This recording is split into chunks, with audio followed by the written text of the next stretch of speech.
Bonjour, ici Yael Lasré, experte en marketing internet.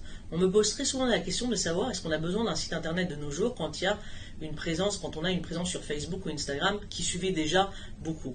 Mais la réponse est oui, vous avez quand même besoin d'un site internet. Déjà, le pourquoi? La première raison et la plus importante, c'est déjà de ne pas mettre tous les œufs dans le même panier. Ne basez pas votre stratégie marketing uniquement sur un média, que sur Facebook ou Instagram ou autre. Parce qu'il suffit que ce média change ou vous bloque ou pour toute autre raison, et après vous allez perdre en fait toute votre source de trafic et de visibilité. Donc c'est une raison qui est déjà très importante.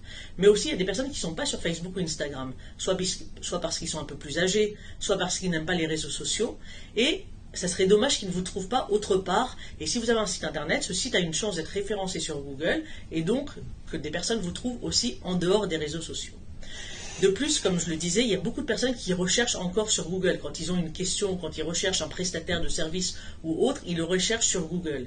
Et Google ne scanne pas toutes les pages Facebook et Instagram. C'est-à-dire que quand une personne fait une recherche sur un mot, par exemple, il recherche un agent immobilier ou un avocat, il y a très peu de chances qu'une page Facebook ou Instagram arrive dans les premiers résultats de Google. Et donc c'est pour ça que c'est important et très important d'avoir un site internet qui soit bien référencé, travailler sur son référencement pour pouvoir apparaître pour les personnes qui sont actuellement en recherche active et qui recherchent sur Google. En plus, les sites internet sont de toute façon beaucoup plus organisés et structurés. Il y a une page qui sommes-nous, une page service, prestations, témoignages et autres, alors que sur les réseaux sociaux, il y a en fait tout qui est mis de façon chronologique, mais il n'y a aucune organisation. C'est plus compliqué pour une personne de comprendre en fait tout ce que vous faites ou trouver les informations importantes. Sur les réseaux sociaux, il faut peut-être qu'ils redescendent, qu'ils scrollent vraiment très long, alors que sur un site internet, c'est très bien organisé. Et en plus,